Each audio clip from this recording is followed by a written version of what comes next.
Hello everyone and welcome to a brand new episode of Women of Arabia. Women of Arabia is a platform where we showcase the best female entrepreneurs and of course other inspiring women from all walks of life who with their sheer determination, passion has created a great name for themselves, carved a niche and changed their dreams and their passions into reality. We bring you their life story and we hope that you'll be inspired and empowered to live a life of your dreams.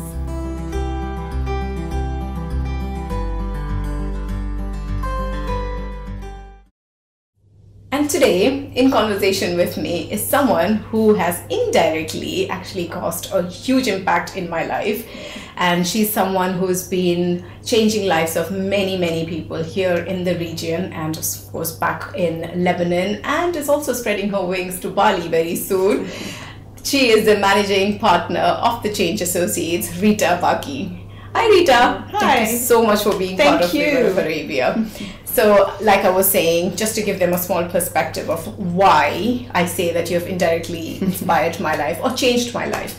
A couple of years back, I had this physical ailment that I had actually gone to every doctor's in Abu Dhabi, every one possible, the good ones in Dubai. Nothing helped, to a point that after about 3-4 months of suffering, I couldn't even get out of bed. I was at that point when someone introduced me to Amalia, who of course is part of Change Associates. I dub her my angel. I met her in this very same office, the next room, and when I came in, I had no idea. I had a friend who used to do some pranic healing, and I'm like, how would it make any difference? Because I've had all the best medicines, all the best doctors looking at me, but I just couldn't understand the whole aspect of it. And I met her in about, I think, 3 to 6 weeks. It's absolutely fine. The thing has never come back. I am absolutely fine and fit now. And that's when I wanted to know more about the Change Associates. And she told me about you and I've been fascinated. Like, I definitely wanted to know more about you. And that never happened. It was almost 2 years back. And I think about 7 to 8 months back, my coach, Consuela, she was holding a finale of her coaching session and you were the guest speaker. And we met in this office where you took us through a 2-hour session of the world of NLP, coaching and hypnosis, and been meaning to meet you and have a cup of coffee with you at for the right time. We were in the field of education for a good 10, 15, 20 years, 20 plus years. Yeah. And so how did the whole change into NLP, healing, how did that happen? Well, first of all, we're glad you're doing much better. Thank you. That's what we do. We make people feel better. The way it started was with an accident. As I was driving on the highway with my kids in Beirut, a guy decided to cross the street and not use the pedestrian bridge. And me being me then, I didn't see him.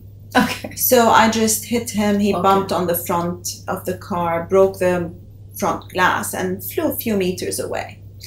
And it was traumatic for me and my kids, and we really went through a lot and were advised therapy, because this was something that was beyond our control to deal with on our own.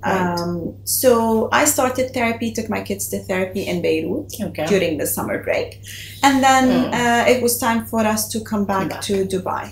Now, therapy to me was not in our realm much, because we thought that we're educated and you know, and smart, and you know, and we don't want someone telling us. Exactly. So that was an eye-opener for me. I mean, the therapist I met in Dubai, I owe her my life, honestly. She's done a great job with me and my kids, and she advised us to come back to Dubai and seek help in this office, actually, which is what we did. And basically got hooked on all the courses to do with the mind sciences. And I started studying, taking courses here and there. Then I flew to the US and I did my train the trainers. And so basically getting into this field was because of the personal experience I went through. And it just helped me massively. It opened up avenues that I never thought I could, dive into, because we're sort of leading our lives on autopilot. Yes. And we think that this is what we're meant to be doing in this life, and that's okay. And but no, we're born very resourceful. We have actually a lot of potential that when tapped into can give us way much better results than we think we can. So that's in a nutshell what got me into the field. And I'm so grateful for the accident, as much as it was traumatic. Yes. But as I always say, life pokes you and you just don't listen. Life nudges you and and then you're knocked off. Exactly. Shock. And then you wake up. Okay, then there's something that I need to do. Yes. And this is exactly what happened with me, because there were a lot of things happening in my life that I wasn't aware of. And I had to go through that way, through the accident, to actually dive into therapy and figure out what I truly want. So it did put me in touch with my truth, actually. Yeah, that's nice. Yeah. So how was the whole experience of having to go back and study again? Because at most people, let's just face it, at the age of 20, mid-20s, like we're done with studies, now all we need to think about is I've got a career path and focused on that. But to have to redo your entire life, study something and revamp your career and your career. How traumatic was it, or how exhilarating was it? Yeah. Well, it was an interesting journey, honestly, because, as you said, life goes on. So the kids need to be attended to, their needs, their education, their activities. Your social life is happening. Your full-time job is taking a lot of energy. Yet, when you're doing something you love and you're passionate about, it makes life much easier.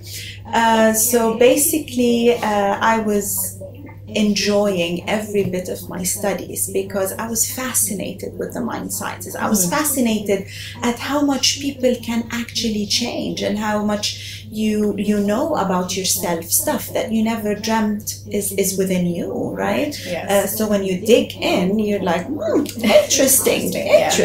It's bringing to the surface whatever was meant to come up and manifest. Yet you speed up the process. So I'm really grateful for that accident that had put me on that track. And when you say studies, and let's just be very clear, because I know about what all she's done. She's not just talking about one or two things, because you've done courses in NLP, EQ, EFT, hypnosis, and you've been, after that, training the trainer. Right. So it's quite a lot of educational diploma, as it's very obvious, courses that you took.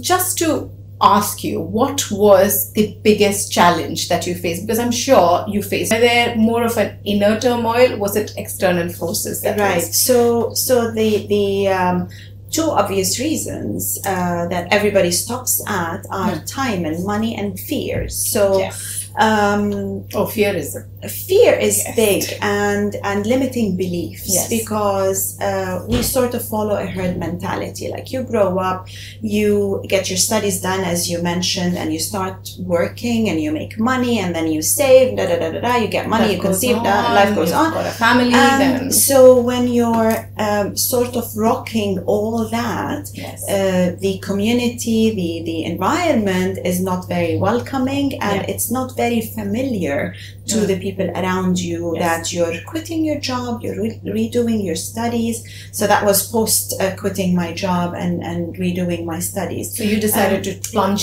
right in, quit your job. I knew it was a feeling that was very strong. It was the knowing that's above intuition. I knew I was doing the right thing. I knew I wanted to be there. So that helped me a lot. Yet, when you go out there and you share with the closest friends and family, and are you sure you want to do this? And so they sort of trigger, and and all these fears pop up. Yet when you know that you want to do it, and I'll have to highlight what you said, like it's not a burden as much as it's a choice. So when it's a choice that you take on, it makes life much easier. That's true. So external factors played a major role in taking me back to a paid job that I refused. And I said, no, this is what I want to be doing. And I went for it. So the thoughts were, you know, very supportive of what I want to be doing internally.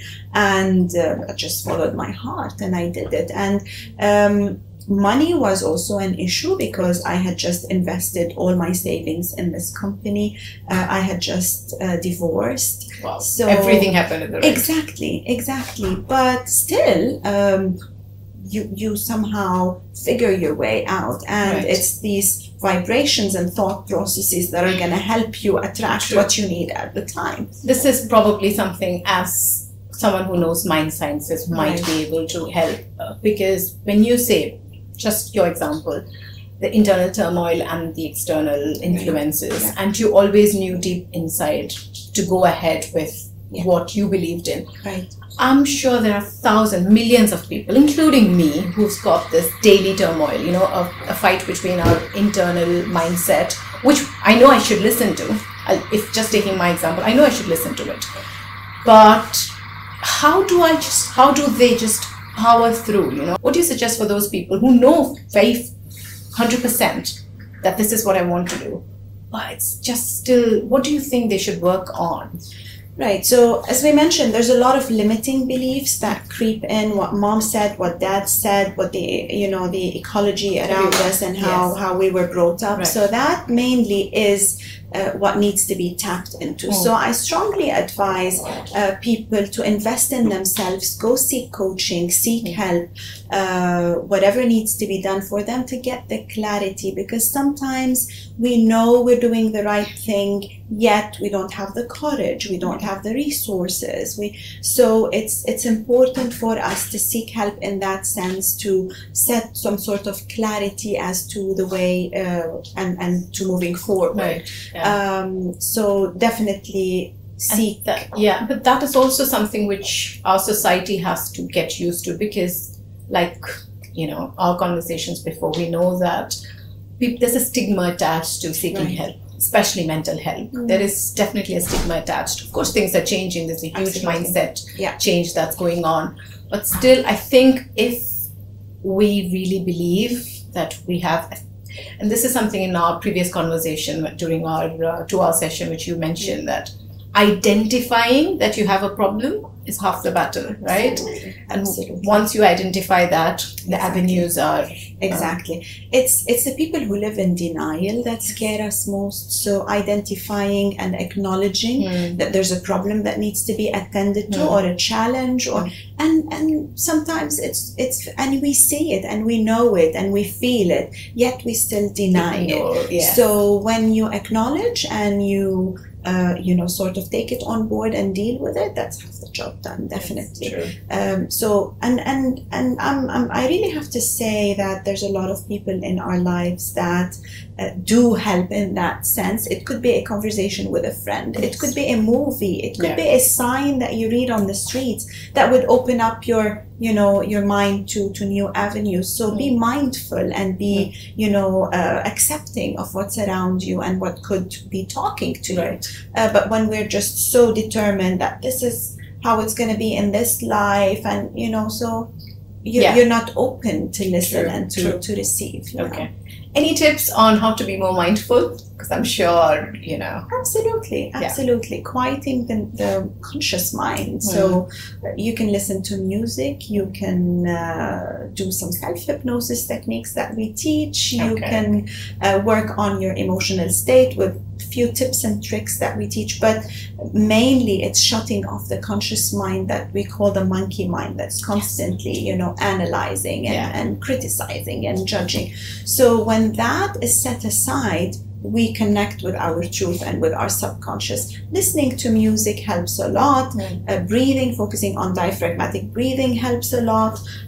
So there's a lot you can do, but simply if you start your day in the morning with 10 minutes of quiet time, that sets the mood for the whole day. But what we normally do is reach to our phones or whatever that needs to be attended to. So absolutely, and then we wonder why we woke up on the wrong side of the bed. So give yourself that time off in the morning. 10 minutes are very important as soon as you wake up. And the 10 minutes before you sleep as well are extremely important, because whatever you feed your brain before you sleep, you're going to give your subconscious all night to work on it. So be mindful of what you're feeding your brain at night.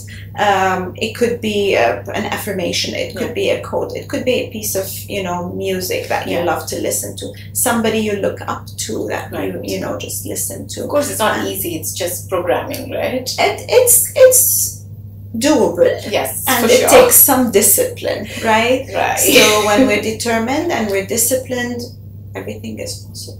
True, that's true. And if we really want to work on ourselves, absolutely, because then again, this is a very important point, if we truly want to work on ourselves, because there are life positions that we take that give us some benefit, like playing victim, like playing judge, like playing child. So we teach all this in the transactional analysis courses. So there is a benefit sometimes, and most of the times, accompanying the problems that we have. And if you're happy and if you're getting attention, nobody's going to make you work on that problem.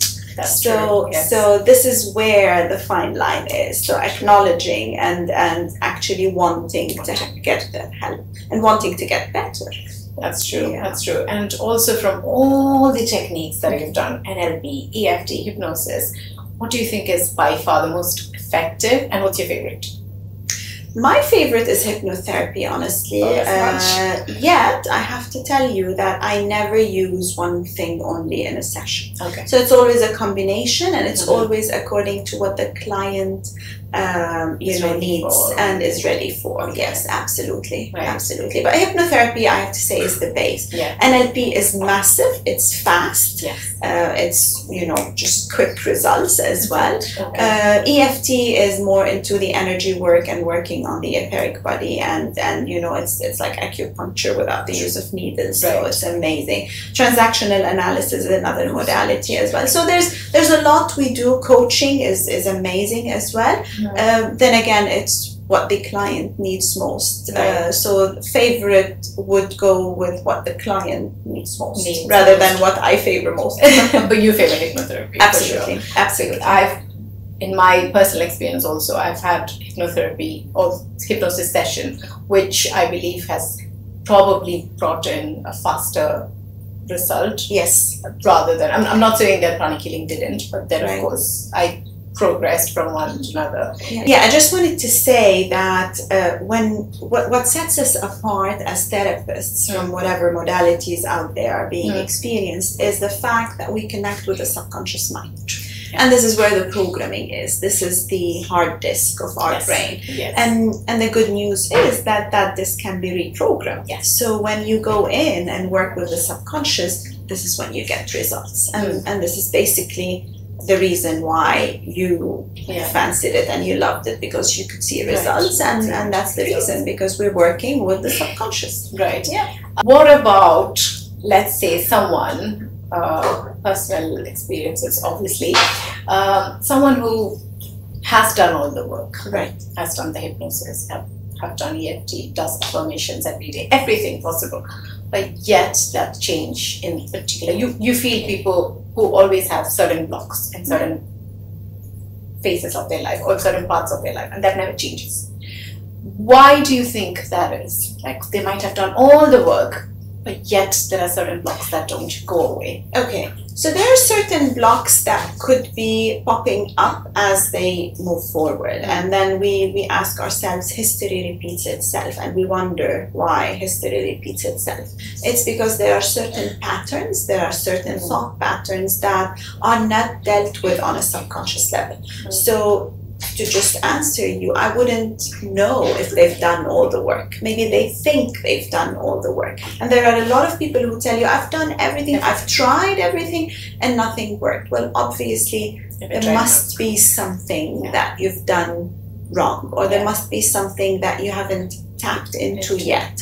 So like you mentioned some time back, they might deep down like playing the victim. Absolutely. Or there's a benefit and there's secondary gain of the problem that they're keeping. So, and that's very obvious with children as well, when they develop fears and phobias, and you know, it's very, very typical. And as adults, we do keep certain habits, certain behaviors, because it gives us that something that makes us special. And if we're not getting the love elsewhere, absolutely. If we're not getting the love elsewhere, we will find a lot of ways to get it. And it could be disease, it could be a certain habit or behavior that we display that gets us attention.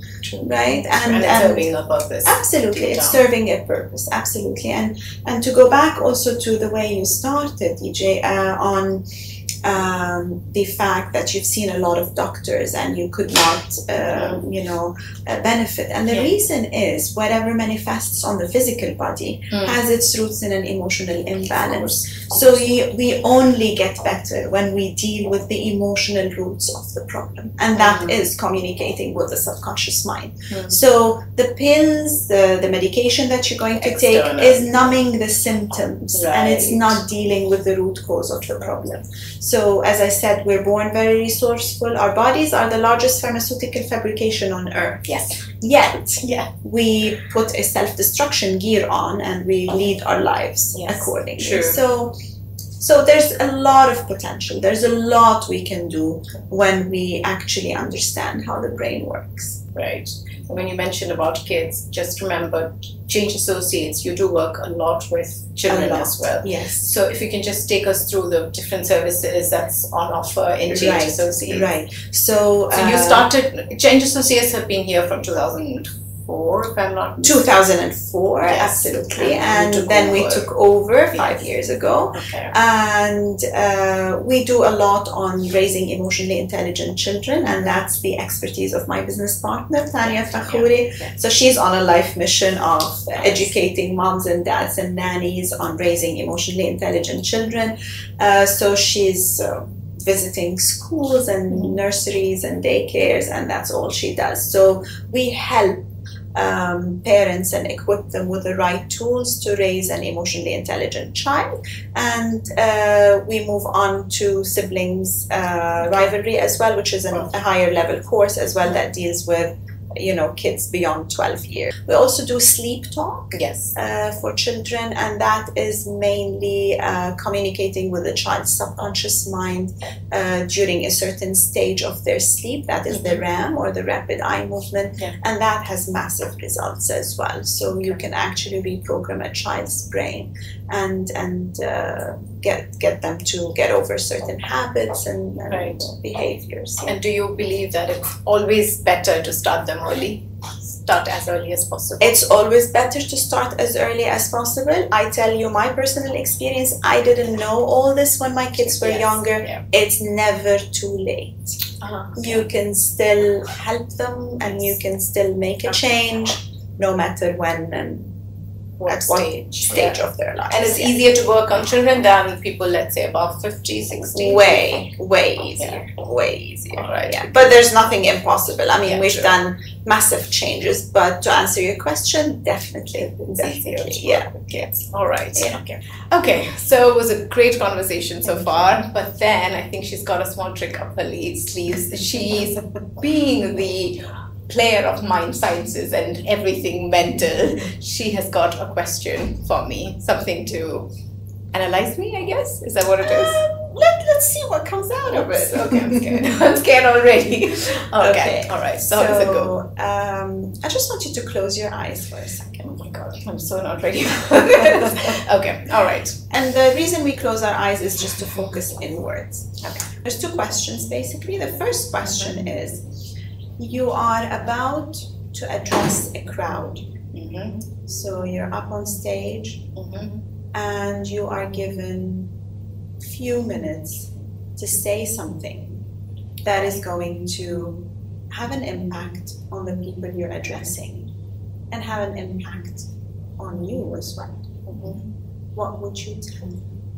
I think I would actually ask them to follow what their heart believes in, because this is something which I've I'm constantly, debating always. And so I keep thinking that there's always a pattern that most of us fall into due to many fears, whatever it can be. But I would always advise them to follow their heart.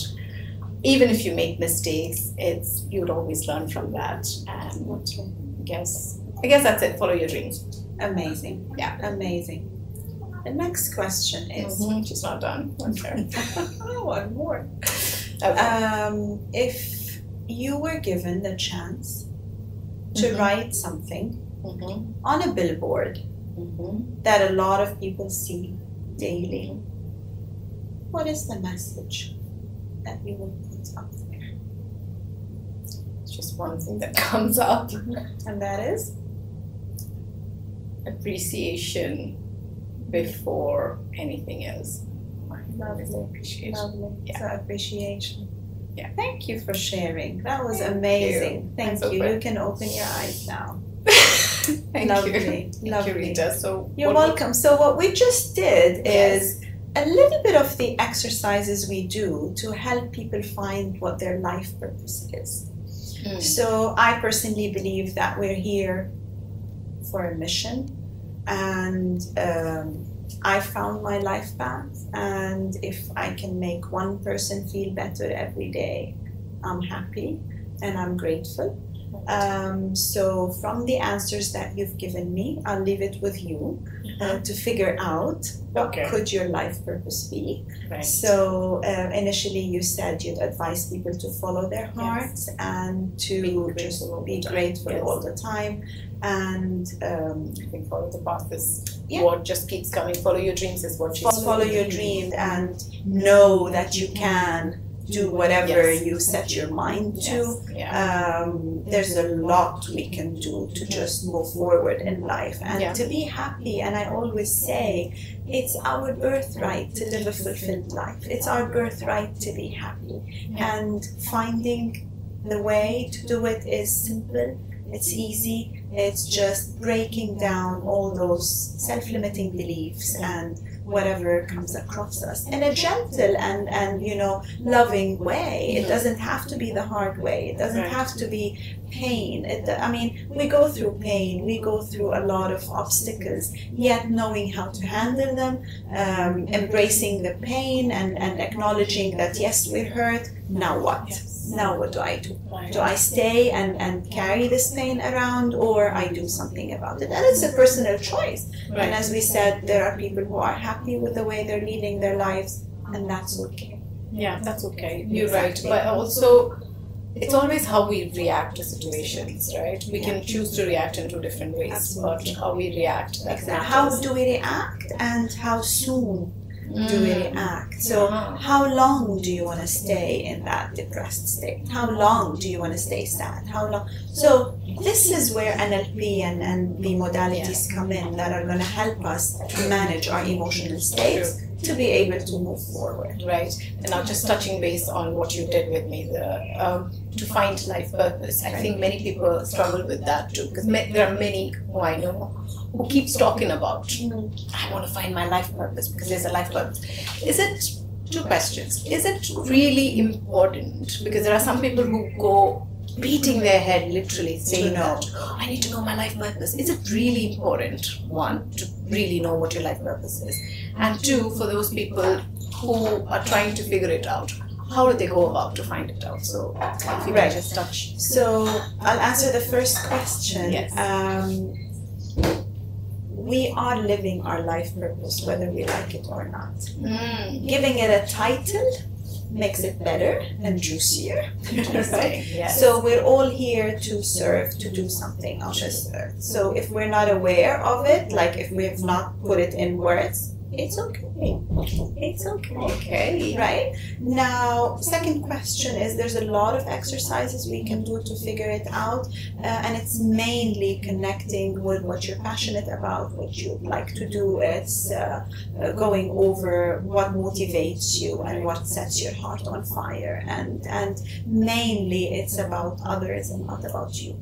True, that's true. So you've established yourself here and you've been changing lives, like I said, all over the Middle East.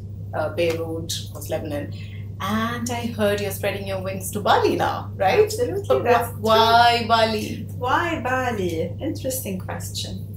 I visited Bali 3 times last year, and it was a life-changing experience for me as well. So, I mean, we learn, we grow, and we discover. So the truth about Bali is the offering of disconnection from the busy lives of Dubai and Beirut and wherever we are in the world. So I figured that if I offer my courses there, the setting is going to be very conducive of learning when you're able to completely disconnect of your busy life and just focus on the learning and absorb. And we all deserve to give ourselves a little bit of a break. Of course. And if the break comes with learning and growth, why not? The best of both worlds, why not? Amazing. So I'll be leaving very soon. Operation here is going to still be honored, and the calendar is honored, so we'll be offering courses in Dubai, Beirut, and in Bali. Coming soon in Bali. Coming soon in Bali, few days. Oh, that's nice. Yeah, so you're going to be located in 3 places. Yes, move around. yes. I'll be moving around, and I'll be making home of wherever I go. Oh, that's great. But home is where we are, right? Exactly. Where we feel. Oh, that's great, and lots of success. Hopefully, that Bali, and hopefully we come to Bali soon. Please do. I'd love to have you over. All right. Thank you so much. It was such an amazing pleasure. session. Thank you. Thank you for being part of Women of Arabia, and I hope, of course, just like me, this past few minutes, because it just flew away like that, been a good session, that it's been useful and resourceful for our audience as well. Thank you so much. Thank you. And it was a pleasure meeting you as always. Thank you. Thank you.